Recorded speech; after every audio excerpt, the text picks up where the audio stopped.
vous joignez à nous pour la première fois ou une des premières fois.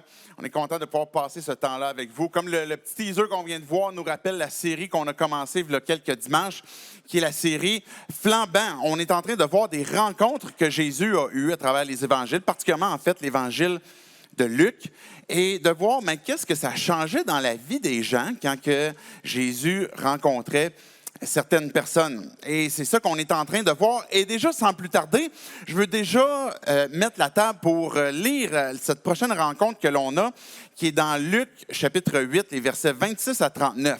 On va commencer tout de suite avec la lecture, puis après ça, on va regarder qu'est-ce que ce texte-là a à nous dire encore pour nous aujourd'hui, puis en quoi est-ce que Dieu veut nous aussi faire des personnes flambant neuves. Regardez, à partir du verset 26, je suis dans Luc 8, ça dit, on est en train de parler Jésus avec ses disciples, des apôtres. Ils abordèrent dans le pays de Gadaréniens, qui est vis-à-vis de la Galilée. Lorsque Jésus descendit à terre, un homme de la ville vint à sa rencontre. Il avait des démons depuis assez longtemps. Il ne portait pas de vêtements et n'habitait pas dans une maison, mais dans les tombeaux. Quand il vit Jésus, il poussa un cri, se jeta à ses pieds et dit d'une voix forte, « Que me veux-tu, Jésus, Fils de Dieu très haut? Je t'en supplie, ne me tourmente pas. » Verset 29, parce que Jésus est en train d'ordonner, en effet, à l'esprit impur de sortir de cet homme, car il s'était emparé de lui depuis longtemps. On attachait le démoniaque avec des chaînes et on lui mettait des fers aux pieds pour le garder, mais il rompait les liens, il était entraîné par le démon dans des endroits déserts. Jésus lui demanda, « Quel est ton nom? » « Légion, répondit-il, car de nombreux démons étaient entrés en lui. » Alors il suppliait Jésus de ne pas leur ordonner d'aller dans l'abîme. Il y avait là sur la montagne un grand troupeau de porcs en train de chercher à manger. Les démons supplièrent Jésus de permettre d'entrer dans ces porcs. Il leur permit. Les démons sortirent de cet homme, entrèrent dans les porcs et le troupeau se précipita du haut de la falaise dans le lac et se noya. Quand les gardiens du troupeau virent ce qui était arrivé, ils s'enfuirent et rapportèrent la nouvelle dans la ville et dans les campagnes. Les gens allèrent voir ce qui était arrivé. Ils vinrent vers Jésus et trouvèrent assis à ses pieds l'homme dont les démons étaient sortis. Il était habillé et dans son bon sens. Ils furent saisis de frayeur. Ceux qui avaient été témoins de la scène leur racontèrent comment le démoniaque avait été guéri. Alors tous les habitants du pays des Gadaréniens demandèrent à Jésus de s'en aller de chez eux, car ils étaient saisis d'une grande crainte. Jésus monta dans la barque pour repartir. Et l'homme dont les démons étaient sortis le priait de le laisser rester avec lui. Mais Jésus le renvoya en disant, « Retourne dans ta maison et raconte tout ce que Dieu a fait pour toi. » Il s'en alla et proclama à toute la ville tout ce que Jésus avait fait pour lui. Dieu, on veut te dire merci pour ce texte qu'on peut lire ce matin. Merci pour cette rencontre qu'on vient de constater, Jésus, entre toi et puis cet homme-là qui était pris de plusieurs démons. On te prie, Dieu, que tu puisses venir ce matin nous parler, que tu puisses venir pour chacun d'entre nous montrer ça veut dire quoi pour nous aujourd'hui, cette histoire-là, cette rencontre-là. En quoi est-ce que tu veux encore nous transformer, puis comment est-ce qu'on peut vivre cette liberté que tu veux nous donner, que tu veux qu'on puisse saisir en toi, Jésus. Et c'est en ton nom qu'on prie ces choses. Amen. Amen. Quand on lit ce texte-là, ce texte que je viens de lire, peut-être qu'on pourrait avoir une réaction comme quoi que, c'est complètement freak. C'est un peu bizarre, cette histoire où on voit un homme qui arrive puis comme possédé de démons. Et ça peut peut-être faire partie du domaine que vous avez de la difficulté à croire. Que vous soyez croyant ou non. Mais si vous n'êtes pas croyant, dépendamment de votre arrière-plan, peut-être vous avez un arrière-plan ou une certaine ouverture à ce qui concerne le monde spirituel, peut-être que vous dites, oui, pour moi c'est évident qu'il y a des entités qui existent, qu'il y a des choses qui existent au-delà de notre monde matériel. Peut-être que vous êtes croyant, que vous êtes chrétien, vous avez déjà une connaissance de la Bible, de l'Église, etc., de Christ, mais que pour vous, cet aspect-là demeure peut-être à ce point mystérieux ou mystique que vous n'osez peut-être pas trop gratter, puis vous voulez peut-être laisser cette fenêtre-là d'un autre côté où ce que vous dites, je ne veux pas trop aller voir, puis j'ai de la difficulté à croire. Et peut-être même que vous avez comme compréhension, comme quoi que quand on parle du monde spirituel, on est peut-être prêt à accepter l'existence, la présence de Dieu, son Esprit Saint, mais que peut-être que Dieu, vous avez l'impression comme quoi qu'il vous place sous une cloche de verre, comme quoi que vous êtes protégé puis que rien ne va vous arriver avec une guerre spirituelle qui pourrait exister, par exemple, qui implique des démons. Il y a une histoire qu'on voit dans la Bible à un moment donné, qui est un serviteur d'un prophète. On voit ça dans l'Ancien Testament.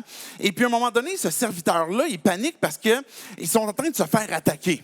Et puis, là, ils sont en infériorité numérique. Et puis, le prophète qui est avec lui, il prie Dieu, puis il dit, « Je te prie que tu puisses ouvrir les yeux à mon serviteur pour qu'il puisse voir c'est quoi qui se passe dans le monde spirituel. » Et pendant un instant, ce serviteur-là du prophète en question a eu ses yeux qui se sont ouverts sur le monde spirituel, puis il a vu des anges, des chars de feu, que le texte nous dit, qui étaient tout autour, puis qui étaient là pour intervenir même dans cette bataille-là.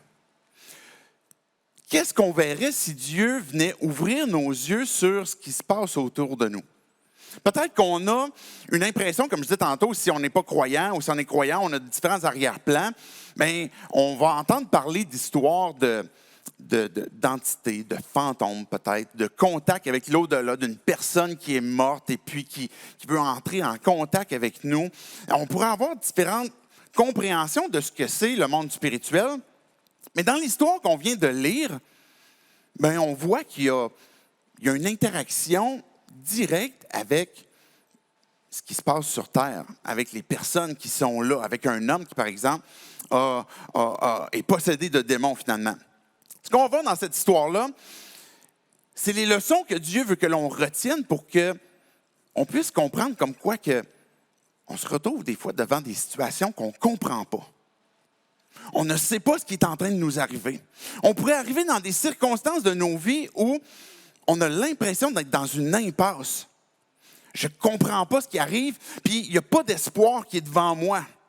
Et puis, on pourrait se questionner à savoir, qu'est-ce qui me reste comme espérance? Qu'est-ce qui me reste comme porte de sortie? Puis si Dieu, il nous transforme pour qu'on puisse devenir flambant, c'est quoi qu'on a à comprendre de l'intervention de Dieu pour qu'on puisse saisir ces vérités-là, puis qu'on puisse être délivré de ce qui nous empêche de pouvoir vivre cette vie que Dieu a pour nous. La première leçon qu'on voit, c'est justement notre incapacité humaine devant certaines circonstances. Ce qui est intéressant dans l'histoire que je viens de lire, c'est que ça dit au tout début, quand ils ont abordé, finalement, quand ils ont accosté, ils étaient sur le lac, et puis ils ont traversé, puis ils sont arrivés, juste avant, il est arrivé une histoire particulière que vous avez peut-être déjà entendue. C'est une histoire, à un moment donné, où ce que Jésus avait, dans la journée précédente, comme vraiment travaillé fort. Et Jésus, qui est Dieu, avait pris notre forme humaine. À un moment donné, il est arrivé à un point où il est claqué, là. Il est vanné, il est fatigué. Et puis, il traverse en bateau. Et puis, Jésus, il est tellement fatigué qu'il dort en arrière du bateau. Vous vous souvenez un peu de l'histoire? L'histoire, à un moment donné, la tempête se lève, et puis là, les apôtres, dont certains d'entre eux sont comme des professionnels marins ou des pêcheurs, et puis ils n'arrivent pas finalement à traverser, et puis ils vont réveiller Jésus, puis Jésus, est-ce que tu t'inquiètes pas, on est en train de périr, on est en train de mourir, on est devant une incapacité, on rame, puis on n'y arrive pas, et puis on va mourir si tu fais rien, là. Puis là, Jésus, il s'est réveillé et puis a menacé, le texte nous dit, il a menacé les éléments, la tempête, etc. Et le calme est revenu. Et là, ce qui est arrivé, c'est que même chez les apôtres, ils regardaient Jésus puis ils disaient, mais c'est qui a autorité même sur les éléments, sur la mer, sur le vent, sur des choses il n'y a pas personne qui contrôle ça. Le mieux qu'on aurait pu imaginer, c'est comment est-ce que je peux bagayer d'une meilleure technique. Puis lui, son idée qui est complètement sortie de la boîte, c'est « je vais arrêter la tempête ».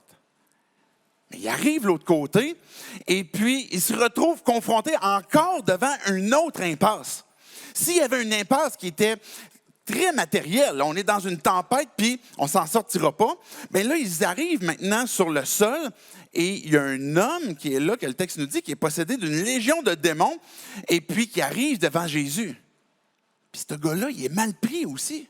Parce qu'on a vu dans le texte, regardez rapidement, verset 27, ça dit « Lorsque Jésus fut descendu à terre, un homme de la ville vint à sa rencontre et il avait des démons depuis assez longtemps. » Il n'y a personne qui avait trouvé une solution pour ce gars-là. On ne savait pas quoi faire avec. Il ne portait pas de vêtements, il n'habitait pas une maison, mais il habitait au cimetière. C'est comme, quand même pas pire freak, là. Pour l'Halloween, si tu veux être sûr d'avoir peur, tu t'en vas dans ce matière-là, tu vas voir quelqu'un un peu bizarre. Verset 29, ça dit « Jésus ordonnait en effet à l'esprit impur de sortir de cet homme, car il s'était emparé de lui depuis longtemps. » Et on avait essayé de contrôler, on avait essayé essayer de contenir ce gars-là.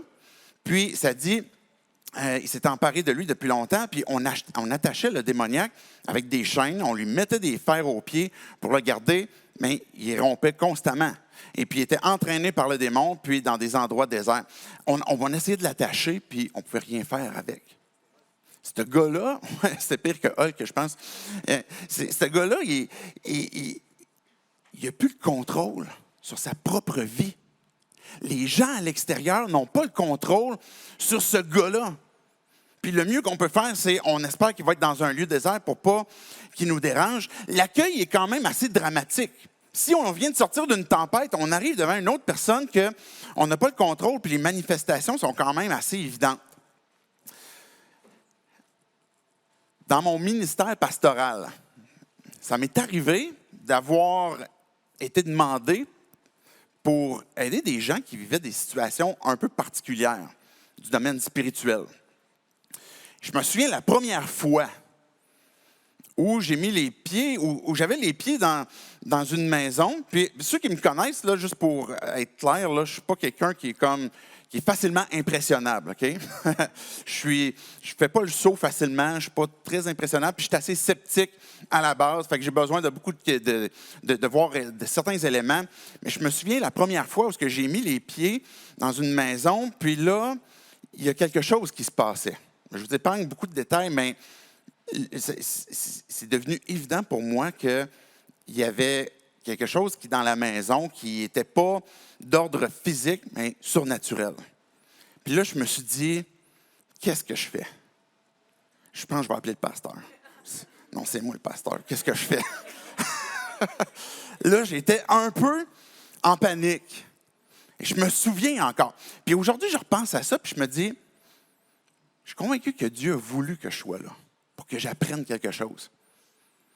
Pour que j'apprenne que des fois, on est devant des situations naturelles, comme une tempête, une maladie, une perte d'emploi, une relation qui s'est brisée, quelque chose qu'on se retrouve dans un élément naturel où on ne connaît pas la sortie, on ne connaît pas la solution, on ne sait pas ce qui va arriver.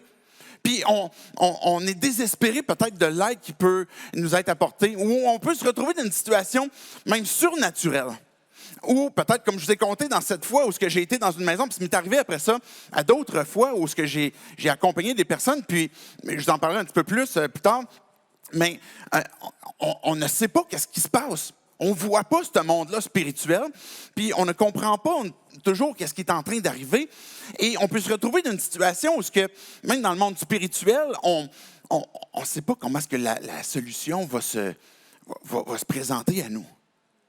Puis des fois, dans le monde surnaturel ou dans le monde spirituel, bien, on a aussi des chaînes. On a aussi peut-être des addictions. On a aussi des choses qu'on ne contrôle pas. Puis qu'on ne sait pas comment je vais arrêter de... Moi, je vais faire pour arrêter d'être tenté par ça. Moi, je vais faire pour arrêter cette chose-là que je sais qui est en train de me détruire. Puis on ne le sait pas. Puis on se retrouve devant une situation où on a besoin de trouver des solutions. Puis qui va nous en sortir? Comment est-ce qu'on va faire? C'est qui qu'on va appeler dans des situations où je suis dans une tempête, où je suis dans une situation spirituelle, puis que je ne connais pas l'issue de tout ça? Est-ce que ça va être d'avoir une pensée positive? D'avoir une pensée, d'avoir un positivisme, c'est une bonne chose, là. C'est bon pour la santé, c'est bon pour votre santé émotionnelle, spirituelle. Ça va être bon pour votre santé même physique. Mais ce n'est pas ce qui va apporter la solution à des impasses que vous pourriez avoir, même d'ordre naturel ou surnaturel. Est-ce que ça va être de pouvoir se confier en la science? La science est une bonne chose parce qu'elle nous a donné la médecine. Puis le gars qui a écrit ce texte-là, c'est Luc, qui est un médecin. Puis Luc, quand il voit, comme par exemple, on a parlé à un moment donné d'une résurrection, ou que là, il voit un gars qui est possédé, lui, comme médecin, il sait que là où sa science est rendue à ce moment-là, elle est dépassée. On ne sait plus quoi faire. Mais est-ce que ça va être la science? Ça se peut qu'on arrive devant des situations à un moment donné où il n'y a plus d'espérance. Puis ce n'est pas la science ou la médecine qui va pouvoir nous en sortir. Est-ce que ça va être l'éducation? La connaissance que j'ai sur les bonnes choses que je dois faire, ce que je ne devrais pas faire.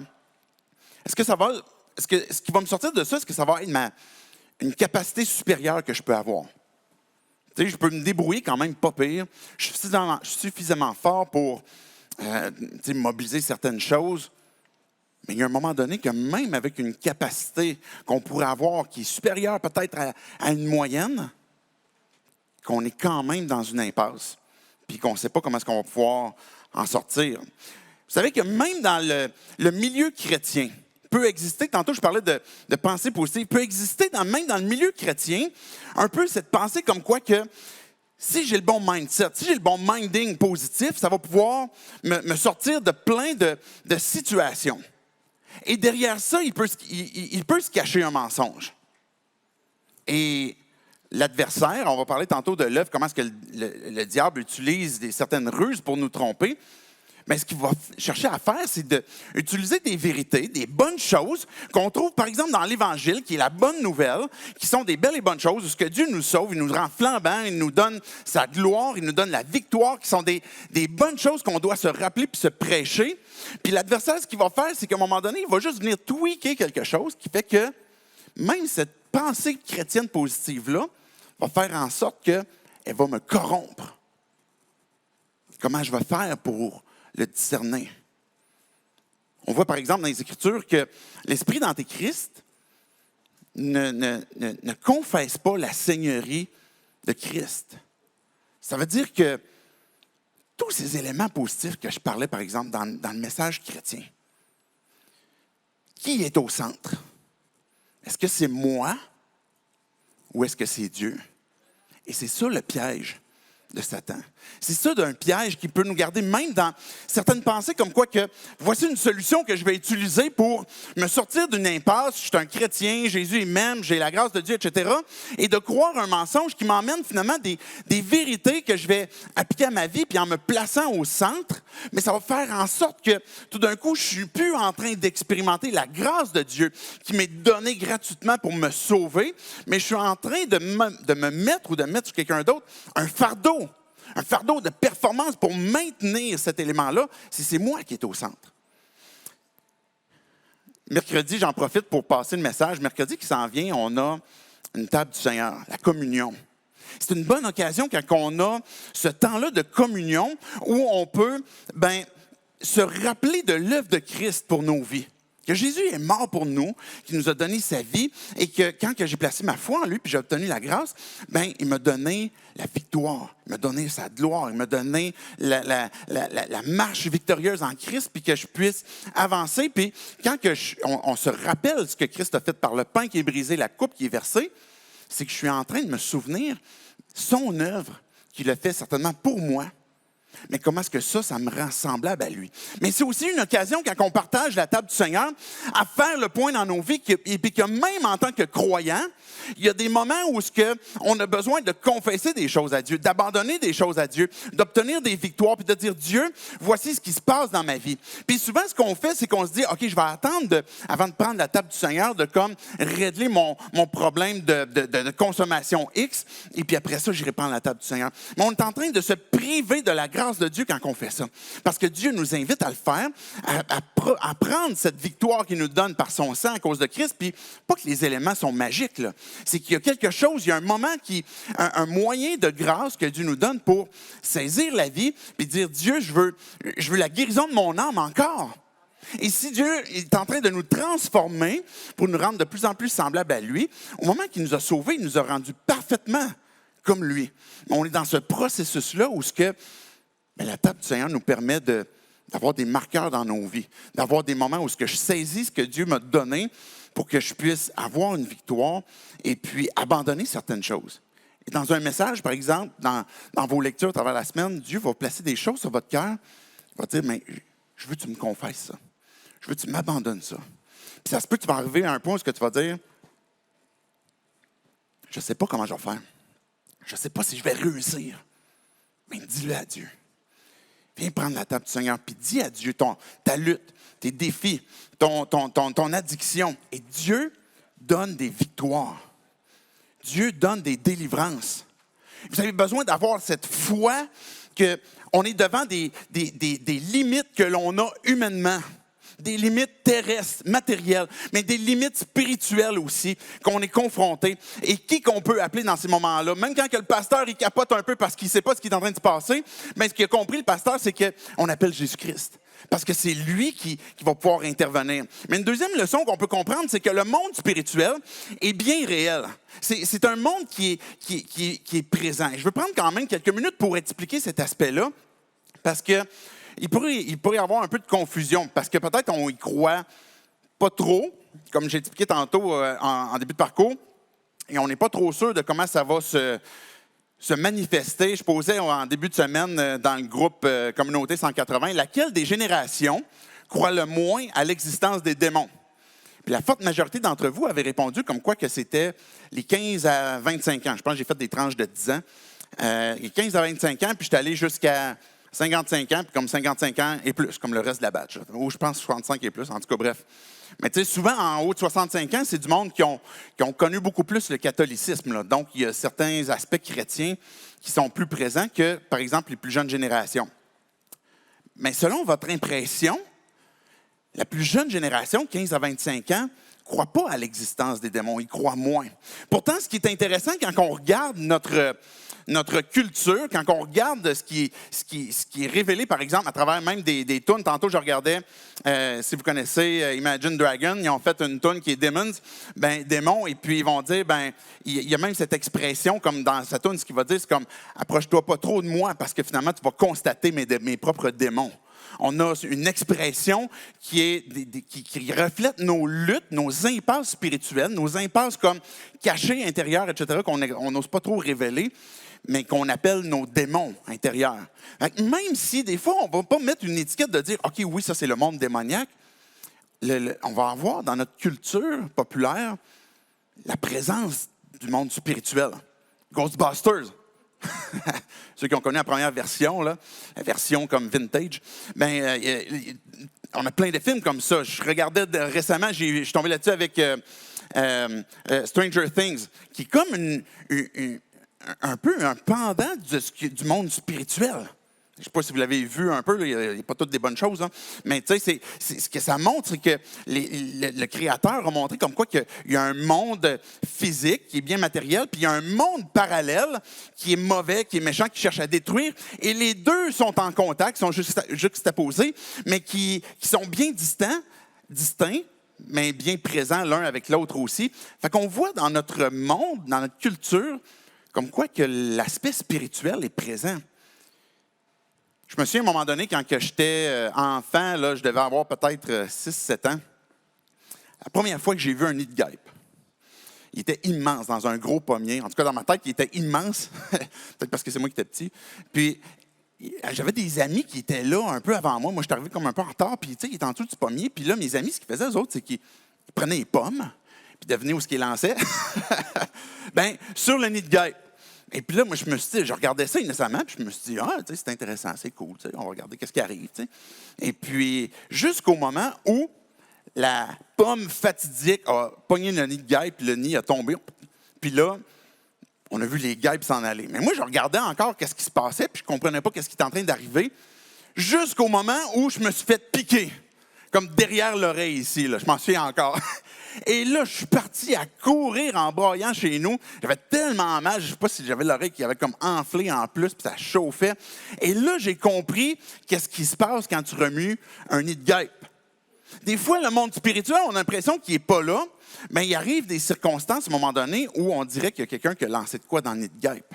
Puis, il commence à se manifester de quoi. Des fois, on pourrait avoir cette difficulté à y croire parce qu'on ne le voit pas, parce qu'on n'a pas vu toutes ces manifestations.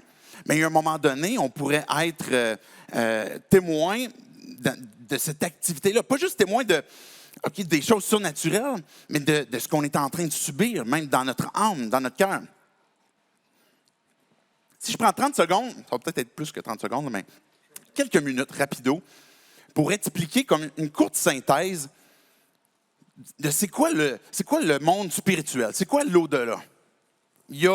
On pourrait comme résumer à trois groupes de personnes qui sont dans le monde spirituel.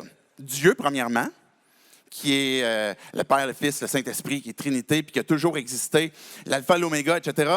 Fait qu'il y a la présence de Dieu qui est le Créateur et celui qui nous a créés à son image. Donc, on est le deuxième groupe, qui est le groupe humain, et qu'on est aussi dans ce monde spirituel, parce que Dieu nous a créés, selon la Bible, cette explication que je suis en train de vous donner, c'est ce qu'on voit dans la Bible, mais ce deuxième groupe, qui est l'humanité, a été créé avec une âme et un esprit. On a un aspect immatériel. Et cet aspect immatériel, il est en combinaison, évidemment, avec notre aspect matériel. On forme une seule personne. Donc, c'est l'anthropologie biblique de ce qu'on peut comprendre. On est ces trois éléments-là qui forment une seule personne, mais notre partie matérielle est certainement en contact avec le monde spirituel. On parle à Dieu, on peut y prier, on peut confesser, on peut l'adorer, etc. C'est beaucoup plus que juste... Je sais pas, c'est pas que je veux pas diminuer c'est quoi, là, mais juste chanter ou juste écouter une prédication, etc. Il y a une implication spirituelle qui est de loin supérieure à ce qu'on peut constater. Et le troisième groupe, c'est les anges. Donc, les anges sont aussi appelés dans la Bible les fils de Dieu. Pourquoi? Les fils de Dieu, fils comme, évidemment pas le fils de Dieu, mais fils de Dieu dans le sens qu'ils ont tous été créés par Dieu. Et la différence qu'il y a entre le groupe humain et le groupe ange, c'est que le groupe anges qui ont été créés chacun par Dieu n'ont pas de moyen de rédemption.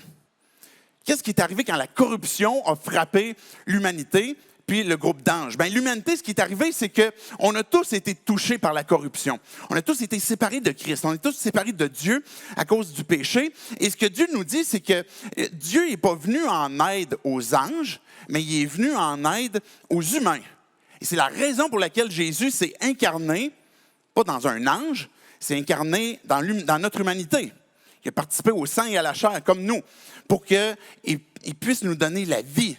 Donc, dans ce que la corruption a eu sur nous, c'est qu'on est séparés de Dieu, mais Dieu nous vient en aide pour qu'on puisse avoir la vie. Les anges, la corruption les a touchés aussi, mais ce qui est arrivé, c'est que sous l'impulsion de Satan, cet archange-là, Béelzébul, qu'on pourrait l'appeler de différents noms, peu importe, que les anges ont eu un choix à faire à un moment donné de est-ce que tu suis Satan ou est-ce que tu suis Dieu? Et là, il y a eu un groupe d'anges qui ont décidé de se rebeller contre Dieu. Et ce groupe d'anges-là qui se sont rebellés contre Dieu, on les appelle des démons. Okay? Donc, quand on parle du monde spirituel, il n'y a pas de mix entre les deux. Il y a une personne qui meurt, puis un humain qui meurt, s'en va soit dans la présence de Dieu ou soit dans le séjour des morts en attendant la fin. Et ce qui arrive pour les anges, ils sont destinés pour ce choix-là pour jusqu'à la fin. Ça veut dire que les anges qui ont décidé de se rebeller contre Dieu, il y a un lieu qui a été créé spécialement pour eux. Savez-vous comment on l'appelle? L'enfer. L'enfer a été créé pour ce groupe d'anges qui se sont rebellés contre Dieu. C'est pour eux précisément que l'enfer a été créé. Le plan de Dieu pour nos vies, ce n'est pas de nous envoyer en enfer, c'est de nous en sauver. Et c'est ça ce qu'on doit saisir de cette vie qu'on a besoin, parce que Dieu est venu nous est venu en aide. Fait que quand que Jésus va arriver sur le bord de ce coin de terrain où il y a un homme qui arrive, on va voir les démons qui sont en train de supplier Jésus. À 2 reprises, on va voir qu'ils sont en train de supplier. Jésus, on te supplie de ne pas venir nous tourmenter. Attends un peu, il y a de quoi que je ne catche pas, là. C'est comme la job des démons dans la vie, eux autres, c'est de tourmenter. Et c'est ça qu'ils font. Ils nous tourmentent. Ils cherchent à entrer en conflit.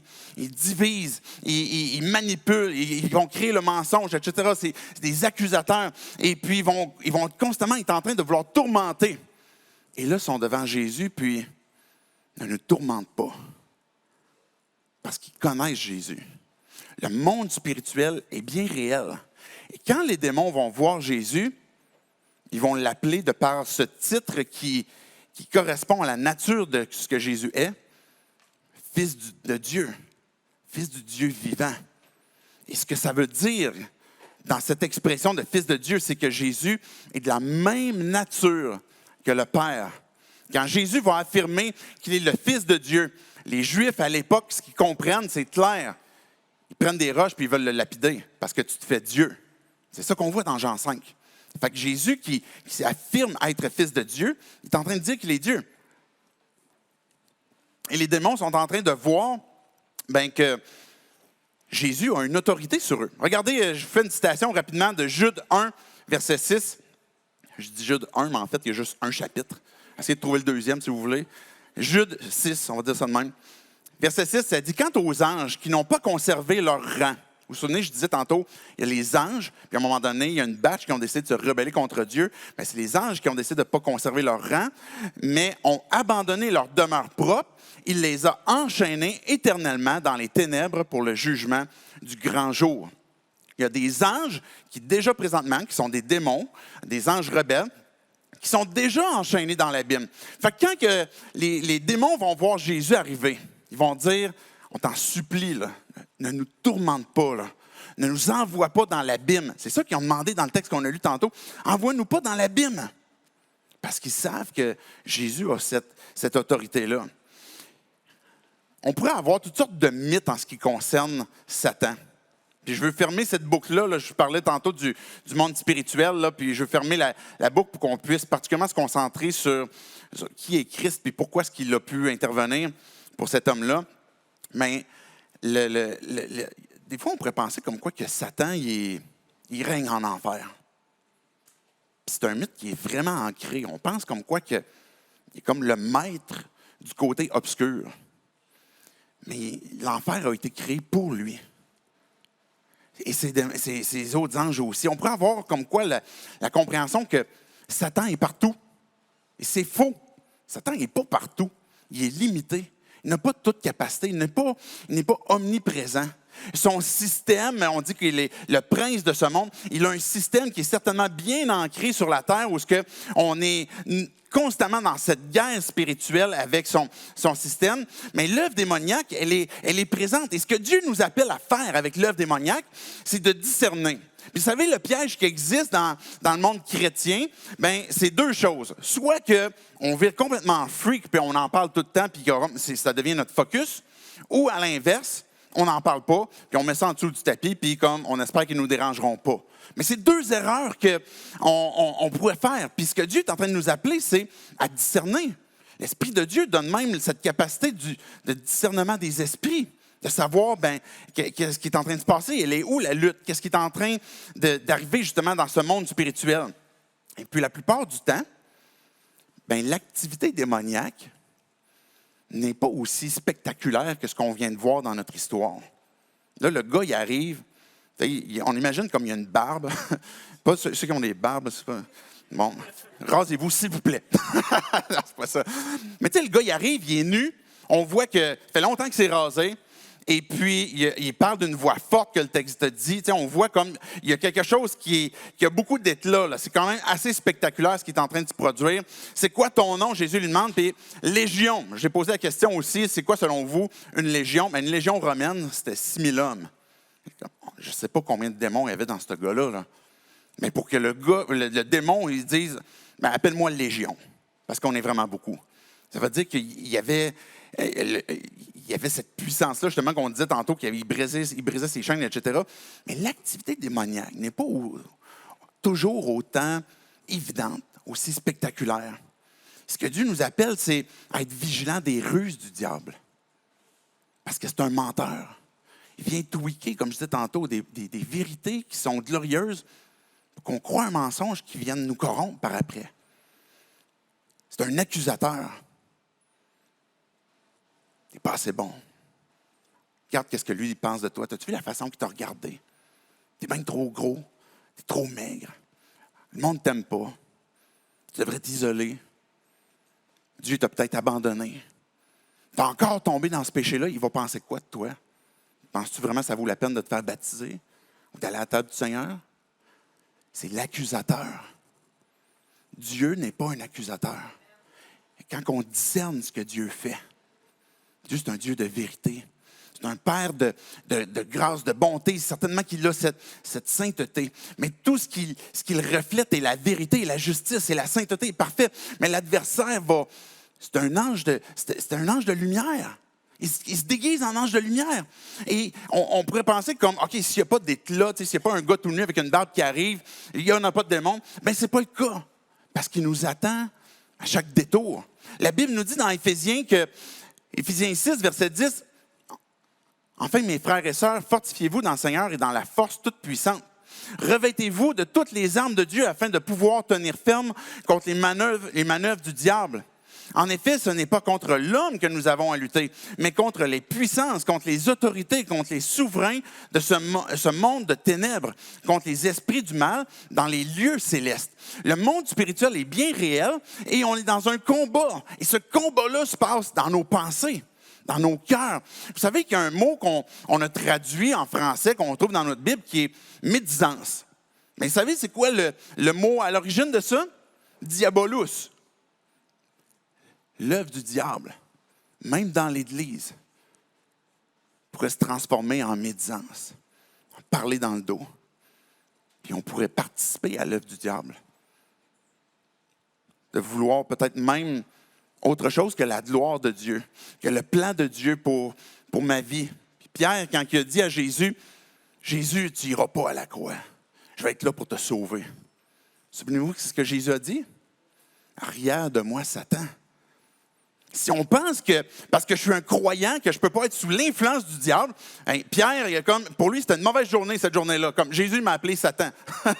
Il l'a échappé. Mais il ne l'a pas condamné. Là. Jésus ne l'a pas envoyé en enfer pour ça. Mais ce qu'il est en train de révéler, Jésus, c'est que tu es en train de suivre les ruses de l'adversaire, puis je suis exposé à ce moment-là au plan que l'adversaire a, de m'éviter d'aller faire le plan de Dieu pour ma vie. L'adversaire, ce qu'il veut faire, c'est détruire, voler ta joie, voler ta paix, voler ton espérance qui est vivante, voler la puissance, et puis là, comprenez-moi bien, dans le sens que je veux l'aborder, mais voler la puissance de l'Évangile dans ta vie. Pas qu'il a la capacité d'enlever la puissance à l'Évangile, mais il est capable d'enlever notre réceptivité, notre compréhension, notre foi. Quand que Paul il dit, revêtez toutes les armes de Dieu. Il y a des armes qui sont certainement défensives où prends le bouclier de la foi qui va comme éteindre les traits enflammés du malin. Mais il y a l'épée aussi. Il y a l'épée qu'on a besoin de comprendre, qu'on a besoin d'avoir et d'être capable de manier. L'épée de l'esprit cette parole-là, Dieu a fait de nous un peuple de la parole. C'est le moyen de lutter contre l'adversaire. La raison pour laquelle l'Église progresse. Jésus a dit, l'Église va avancer, puis même les portes de l'enfer ne pourront pas retenir son progrès. Mais pourquoi? Parce que la prédication de l'Évangile est en train de faire avancer constamment son message. Et c'est vrai aussi pour nos propres vies quand on se prêche la parole. Quand que je comprends ce que Dieu est en train de me dire. Je prends le temps de la lire, puis je comprends qu'est-ce que Dieu veut me révéler de sa personne, du monde spirituel, de la bonne nouvelle, puis comment je peux l'appliquer dans ma vie. Bien, la vérité est en train de m'affranchir. C'est en train de briser des liens. Dieu nous invite à prendre cette épée-là. Puis je vais terminer avec, regardez le verset 29. Ce qui nous délivre vraiment, c'est quoi ou c'est qui? Jésus ordonnait en effet à l'esprit impur de sortir de cet homme, car il s'était emparé de lui depuis longtemps. On attachait le démoniaque avec des chaînes, on lui mettait les fers aux pieds pour le garder, mais il rompait les liens, il était entraîné par le démon dans les endroits déserts. Verset 32, à la fin du verset 32, les démons supplièrent Jésus de leur permettre d'entrer dans ses ports et il leur permit. Pourquoi les ports? Mais le troupeau, les porcs à l'époque étaient, pour les Juifs, encore aujourd'hui, c'est un animal impur. Et puis, Pourquoi est-ce qu'il y avait dans cette contrée juive des troupeaux de porcs? C'était de toute évidence des gens qui ne se souciaient plus tellement de ce que Dieu avait comme plan pour leur vie.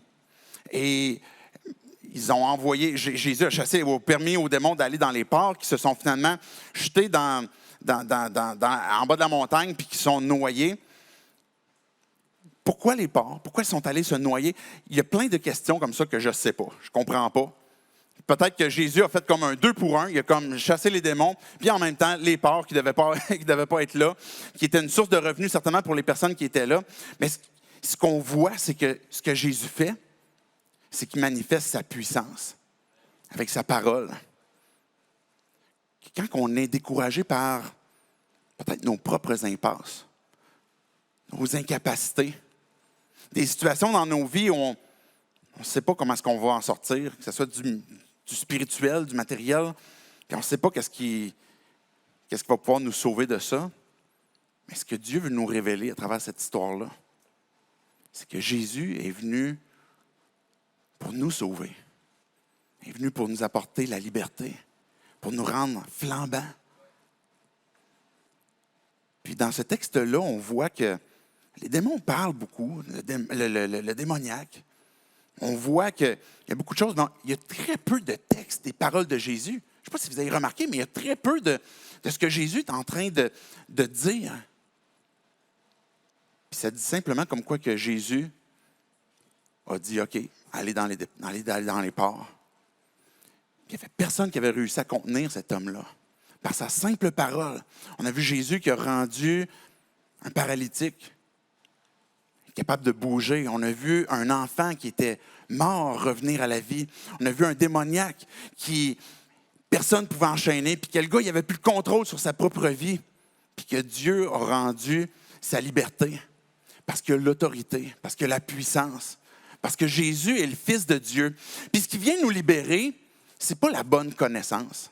Les démons, là, il y a une meilleure théologie que tous les théologiens rassemblés ensemble. Quand ils ont vu Jésus, ils savent c'est qui.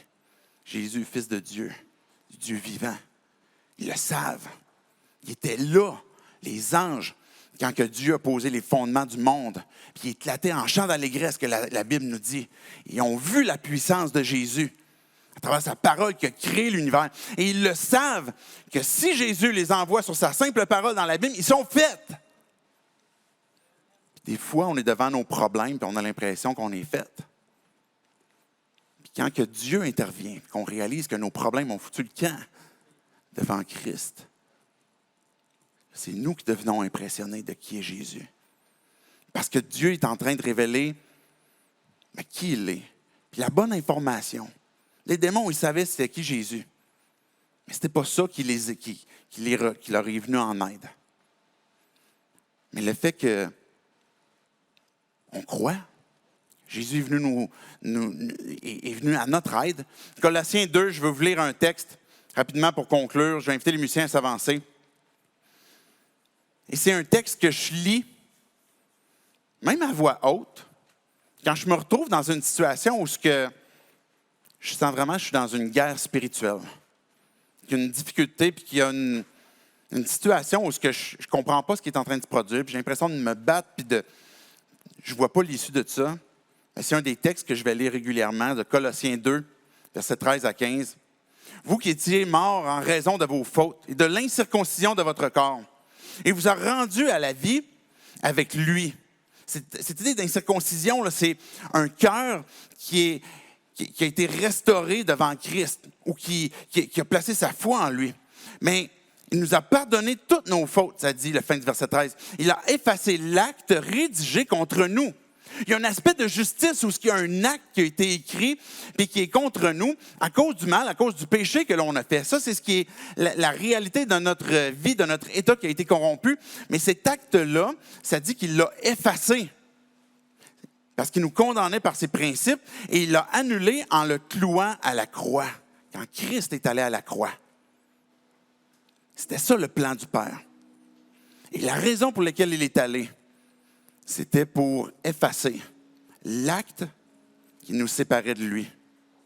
Puis savez-vous, ça a été quoi l'impact de cette victoire-là sur le monde spirituel? Jésus, la dernière parole qu'il a dit, tout est accompli. Puis le voile du temple, là où personne ne pouvait entrer, sinon qu'une personne, une fois par année, comme de façon très rare, qui était dans le lieu très saint, mais ce voile-là a été déchiré de haut en bas pour montrer comme quoi que l'accès est complètement ouvert. Et puis, dans le monde spirituel, ce qui s'est produit, c'est que le paiement a été accompli parfaitement pour que je puisse être pardonné, sauvé, libéré. Pas juste à moitié, pas juste comme, OK, je deviens un chrétien, puis en attendant, on m'a tiré le diable par la queue jusqu'à temps que je sois comme avec Christ. Mais que je vais plutôt comme avoir vraiment cette victoire qui me permet de marcher avec Christ et de progresser avec lui. Le texte dit que cet acte-là a été annulé parce que Christ a été cloué à la croix. Puis verset 15, il a ainsi dépouillé les dominations et les autorités et les a données publiquement en spectacle en triomphant d'elles par la croix. Ce qui se produisait à l'époque, quand un roi gagnait sur une autre nation, il prenait tous les chefs d'armée, il prenait les rois adverses, etc., et puis il les faisait défiler dans un cortège de ces gens qui ont été vaincus, puis il les faisait défiler devant le peuple qui venait de gagner pour montrer la défaite de ces leaders-là. Et ce que Christ a fait quand il est mort à la croix, il a montré publiquement en spectacle la défaite de Satan et des démons. Il montrait publiquement la victoire que l'on a quand on place notre foi en lui.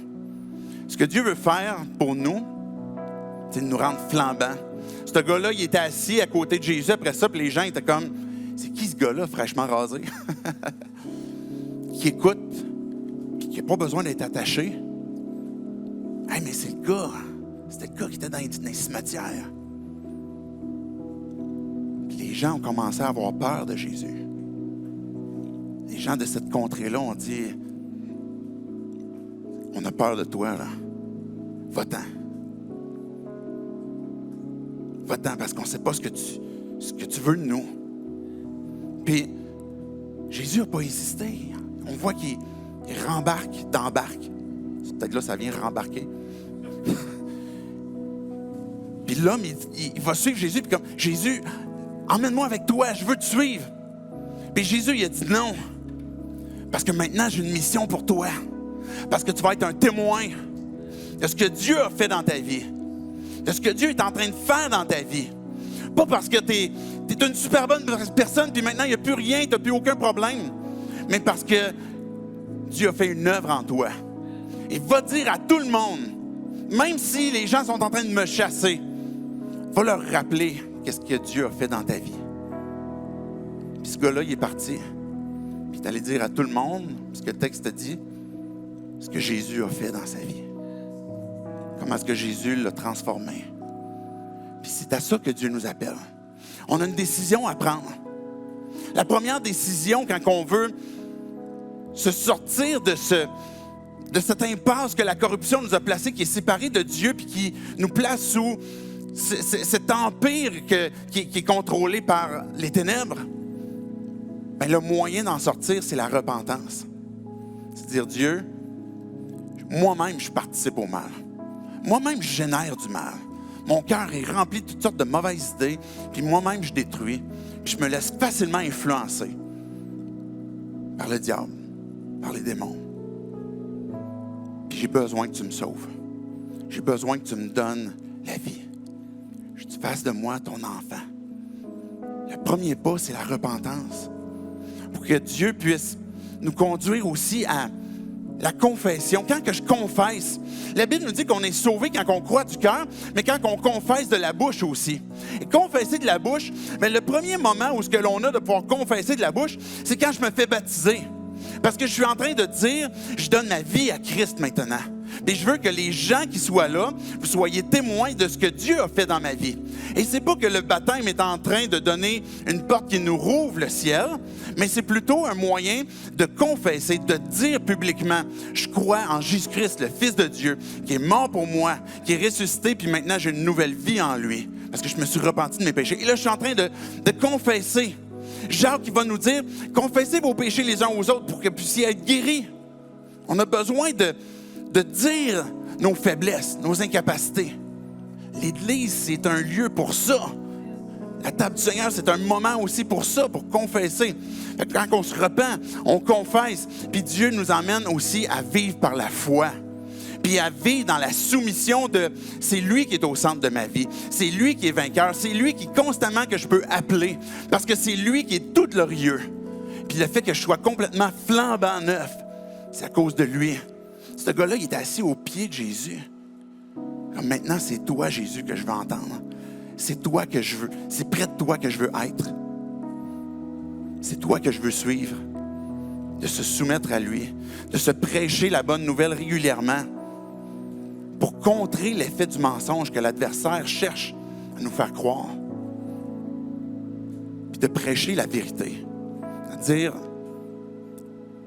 ce que je crois présentement, là, c'est de l'orgueil des hommes, c'est de la crainte des hommes.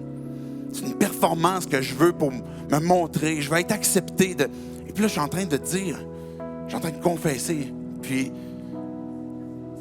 je place ma foi pour dire, maintenant, je vais avoir cette victoire. Je vais avoir cette assurance. Puis quand on a placé notre foi en Christ, c'est à quoi Dieu nous appelle. C'est pas être des chrétiens qui dorment au gaz.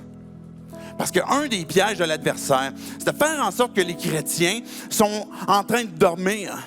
Parce qu'ils sont en train de... mais tu sais, l'adversaire n'est pas là, il n'y en a pas de guerre spirituelle, puis malheureusement, je crois qu'on va croire certains mensonges, qu'il pourrait y avoir certaines accusations. Puis Dieu, ce qu'il nous dit, c'est à cause de ma grâce que tu es sauvé. C'est de la vie éternelle, c'est parce que je te l'ai donné. C'est pas parce que tu le mérites. Et que là, maintenant, quand que je veux réveiller cet état dans lequel Dieu veut m'inviter à être un témoin, mais c'est pas parce que je reste assis dans la honte que j'ai été, comme tout le monde m'a vu tout nu en train de faire plein de niaiseries dans un cimetière, mais parce que maintenant, Jésus m'a sauvé. Et c'est ça que Dieu nous appelle. Et quand le gars est allé prêcher à toute sa ville, c'est ce qu'il est en train de montrer, c'est ce que Dieu a fait dans sa vie, pas comment est-ce que lui a eu le contrôle sur ses démons. Et c'est à ça que Dieu appelle son Église, à vivre, à être des témoins qui sont dynamisés par son esprit. Puis que oui, qu'on manque encore, on confesse, on se repent, on se relève, puis on saisit la grâce de Dieu, puis on avance.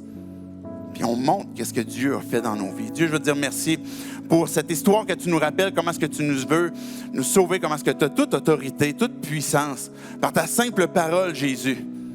Tu peux nous sortir de cette pire des impasses qu'on peut avoir, qui est d'être séparés de toi. Tu nous sors de certaines addictions, Dieu, qu'on pourrait même avoir, même une fois qu'on t'a connu. Je te prie pour certains d'entre nous, Dieu, qui avons certaines dépendances, de vouloir bien paraître, de vouloir performer, de vouloir être accepté. Je te prie d'apporter ta victoire, ta délivrance. Il y a des choses, Dieu, qui nous gardent dans les pièges du diable, comme le mensonge, comme la médisance. Il y a certaines pratiques, que ce soit de consommer la pornographie, que ce soit de consommer toutes sortes de biens. Et Dieu, je te prie d'apporter la délivrance sur les cœurs, sur nos âmes, pour qu'on puisse vivre cette vie à laquelle tu nous as destinés, qui est une vie abondante. Reçois toute gloire et je te prie, Dieu, pour ton Église, pour que tu puisses nous donner d'être confiants, d'être victorieux, puis d'être des témoins qui sont courageux à cause de ce que tu fais dans nos vies. C'est en ton nom, Jésus, qu'on prie ces choses. Amen.